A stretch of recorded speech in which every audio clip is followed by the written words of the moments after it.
Good morning, guys. Welcome to Pandu English Academy.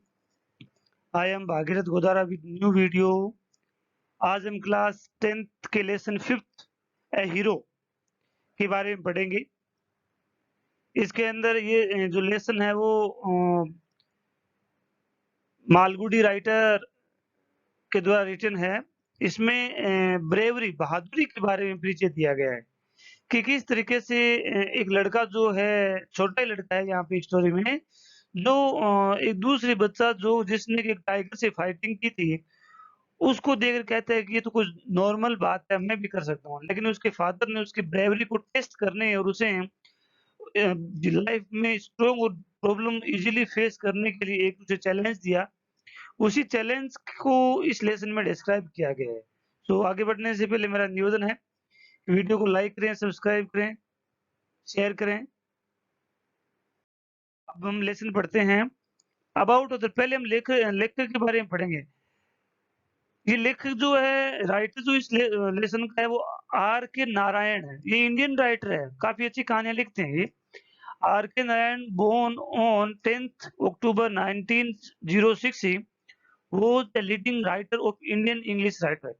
Indian English writer का मतलब है कि इंडियन होकर के इंग्लिश में लिखना। अपने टाइम में ये काफी फेमस और लीडिंग राइटर थे, काफी अच्छी रोचक कहानियां लिखा करते थे। इनकी एक विशेषता थी, ये काल्पनिक गांव मालगुडी, मालगुडी वास्तव में कोई गांव था ही नहीं, ऐसे बस उस काल्पनिक गांव मालगुडी के ऊपर कहानियां लिखा करते थे। तो उसका बार बार इनके जैसे मालगुडी डेज, इनका एक प्ले भी है ना, तो ये ज्यादातर उसी में लिखते हैं कि मालगुडी, तो उसी का विवरण यहाँ भी आएगा। इनके हर स्टोरी के अंदर मालगुडी का आता है। जब भी गांव की कोई बात है तो मालगुडी की लिखते हैं। तो आगे हम पढ़ते हैं। Most of his works are set in fictional South Indian town of Malgudi, okay, which was the first introduced to Swami and friend। मतलब मालगुडी नाम के गांव के ऊपर ज्यादा कहानियां लिखते हैं। ज्यादातर ये साउथ इंडिया का कोई फिक्शनल विलेज है, फिक्शनल काल्पनिक गांव है, एक्चुअली में नहीं काल्पनिक है। देन इनका एक बड़ी अच्छी बुक निकली थी, स्वामी एंड हिज फ्रेंड्स। काफी अच्छा नोवेल था इनका, है ना। इसमें पहली बार इंट्रोड्यूस किया गया था। इस फेमस नोवेल द गाइड, इसको साहित्य अकादमी अवार्ड मिला हुआ, द गाइड को 1961 में मिला था। Has been woven into the Hindi features film Guide, इसके ऊपर एक फिल्म भी बनी हुई the Guide. His work depict the social context and everyday life of his character who are eminently Indians। He is well known for his simplicity in prose writing। अपनी pros writing का, pros का मैंने दिन पहले बताया था, जो story होती है ऐसे होते हैं, वो प्रोज राइटिंग होती है, जैसे हिंदी में कहते हैं गद्य पाठ, है ना। जो एक ऐसे के रूप में, पैराग्राफ के रूप में लिखा जाता है उसे कहते हैं प्रोज। जो पोइम के स्ट्रक्चर में लिखा जाता है उसे कहते हैं वर्स, VERSE, वर्स, है ना। तो ये प्रोज राइटर काफी अच्छे थे। आगे हम और पढ़ते हैं। Is the Malgudi, is the R K Narayan. Indian government ने इनके सम्मान में 5 रुपए का टिकट भी जारी किया था। ओके, आर के नारायण 2009 में जारी किया था। उस समय के काफी सम्मानजनक राइटर है ये, काफी अच्छे यथार्थ स्थिति का थे। आगे हम पढ़ते हैं। अब इस लेसन में क्या है, ये तो हमने राइटर के बारे में पढ़ा, अब लेसन के बारे में पढ़ेंगे। इस लेसन की शॉर्ट समरी, अभी लेसन शुरू नहीं हुआ है। This is one of the most interesting stories from Malgudi days. Malgudi days नाम की इनकी ये कहानी है, उसमें से ली हुई है, written by are K Narayan. It is a story about a boy. इस कहानी में एक लड़का है नेम्ड स्वामी, जिसका नाम स्वामी है, who is afraid of sleeping alone in darkness, जो कि अंधेरे में अकेला सोना नहीं चाहता। वो काफी बड़ा है, फिर भी अपनी दादी माँ के साथ सोता है ना। आगे हम और पढ़ते हैं। He is mistaken to be a hero. यहाँ पर उसको एक हीरो कहा गया है, लेकिन ये हीरो इसका जो टाइटल है ना, इसका अप्रोप्रिएट नहीं। हीरो का मतलब वो होता है जो ब्रेव होता है, लेकिन जिस लड़के की यहाँ बातचीत की जा रही है वो वास्तव में ब्रेव नहीं है, वो कायर है, उल्टा है। लेकिन यहाँ कहने की बात ये है कि उसको हीरो बनाना चाहते हैं, उसके फादर उसको हीरो बनाना चाहते हैं, लेकिन लड़का डरता जाता है। आगे हम और पढ़ते हैं। ही इज टेकन, ही का मतलब लड़का, is taken, mistaken to be a hero whose one desperate act lead to the imprisonment of the most notorious thief of the area। मतलब उस एरिया की थीप को इम्प्रिजनमेंट दे देता है। The boy's father compel him to sleep. यहाँ कहानी है कि बॉयज का जो फादर जो है ना, वो उस लड़के को कंपेल करते हैं, बाध्य करते हैं, him to sleep in dark room alone in order to teach him a lesson of courage for his future life. उसके फादर कहते हैं कि आप एक अंधेरे रूम में अकेले सो। इस ऐसा करके कि उसके फादर ये कहना चाहते हैं कि आप अगर ऐसा करोगे तो आप में साहस आ जाएगा, फ्यूचर में आप काफी साहसी हो जाओगे। The boy has a nightmare in which he is chased by A tiger. जब बच्चे को एक अकेले वहां सुला भी दिया जाता है एक दिन, और उस समय बच्चे को एक नाइटमेयर आता है, सपना आता है, जिसमें एक टाइगर उसका पीछा कर रहा होता है, and awakens only to find himself lonely. और अचानक से वो अपने आप को अकेला उस ऑफिस में पाता है, जब आँख खुलती है तब। See is something moving down, उसे लगता है कि कुछ हिल रहा है, which turn out to be a burglar. वास्तव में जो चीज़ हिल रही थी, वो टाइगर नहीं था, जो उठा तो वो एक बगलर था। आगे ये तो स्टोरी है, आगे हम लेसन को शुरू करते हैं। This is the Malgudi village, Malgudi. आगे हम और पढ़ते हैं। Yes, for Swami event took an unexpected turn. Event का मतलब है कि यहाँ उसके फादर जो है स्वामी के, जिस लड़के की बातचीत की जा रही है उस लड़के का नाम स्वामी है। ओके, यहाँ स्वामी जो है जिस घटना का वर्णन करता है, वो घटना उसके ऊपर उल्टी आ जाती है। वो तो उसको मजाक में लेने की कोशिश करता है, लेकिन वो उसके साथ रियल हो जाती है। तो क्या होता है, पूर्व स्वामी इवेंट का मतलब घटना, जिस घटना का वर्णन करता है, that took A unexpectedly turn. Unexpected का मतलब था उसकी आशा के विपरीत। Father looked over the newspaper he was reading under a whole lamp and said, "Swami, listen to this." Okay, एक दिन क्या होता है, उसके फादर न्यूज़पेपर पढ़ रहे होते हैं अपने हॉल के अंदर, और न्यूज़पेपर के ऊपर से देखते हुए स्वामी को कहते हैं, स्वामी इस चीज को सुनो। क्या बात थी, क्या सुनाई उसने?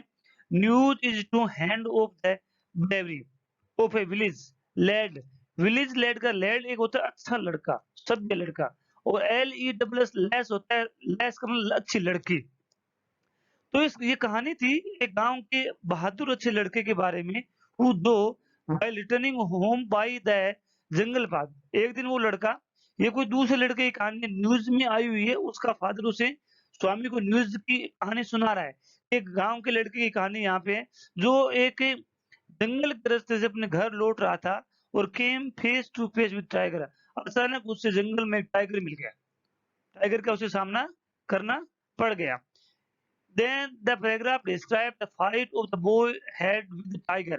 ये जो पैराग्राफ था, जो न्यूज थी ना, ये न्यूज में ये बताया गया है कि किस तरह से उस लड़के ने टाइगर के साथ में संघर्ष किया, लड़ा, है ना।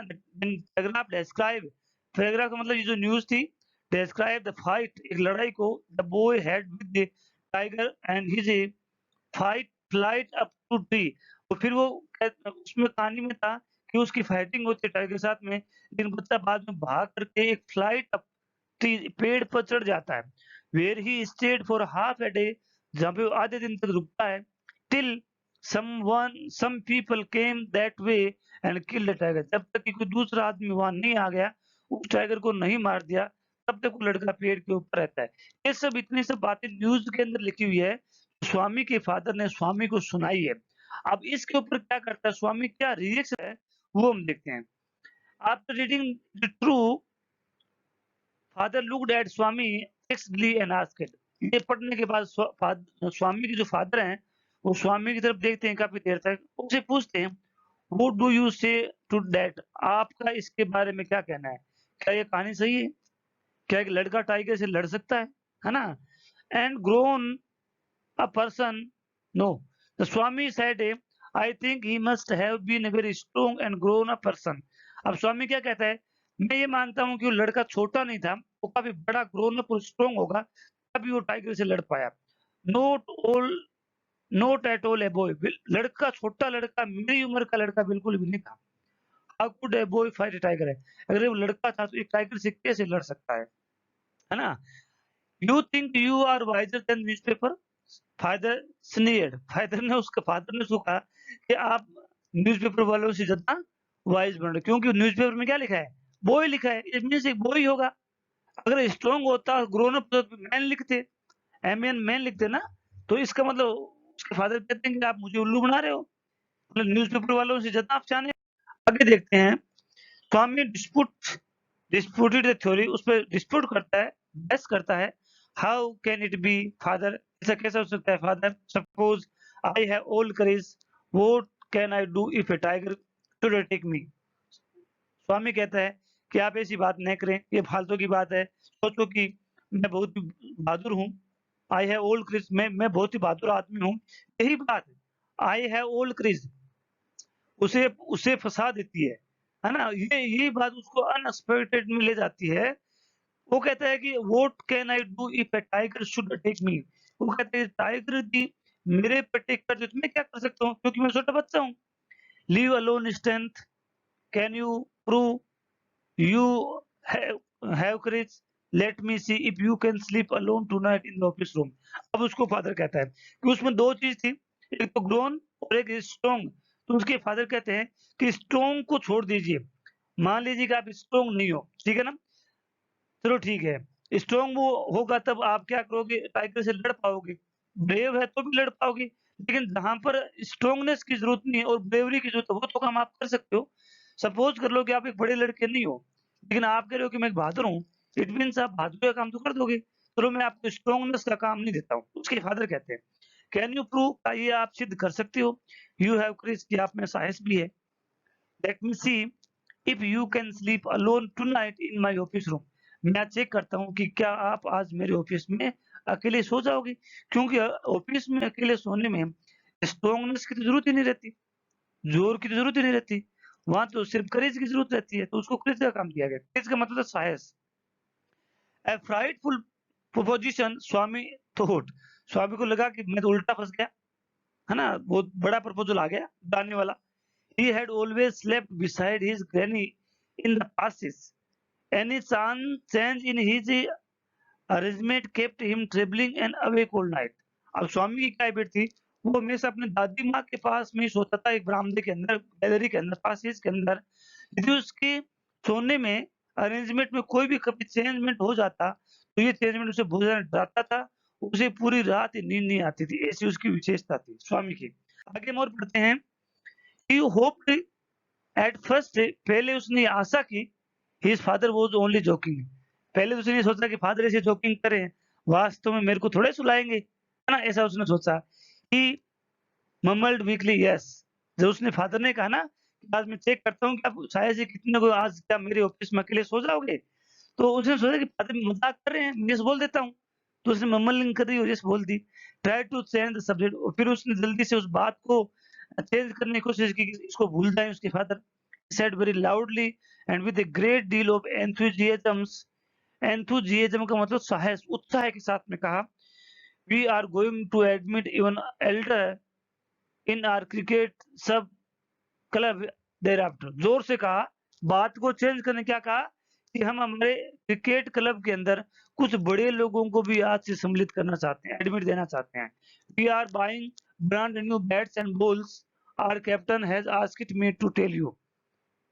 स्वामी बात को चेंज करने की कोशिश कर रहा है, या क्रिकेट क्लब की बात ले आता है कि हम इस सप्ताह है ना एक नया नया बैट और बॉल परचेज करेंगे, और हमारे कैप्टन ने कहा है कि ये बात मैं आपसे शेयर करूं। ऐसा वो करने की कोशिश करता है। आगे हम और पढ़ते हैं। यस, आज का इतना रहेगा। Thanks for watching, have a nice day.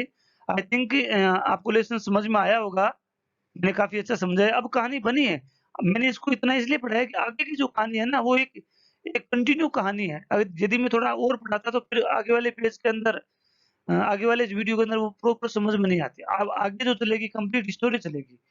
Thanks a lot for watching, have a nice day. Thank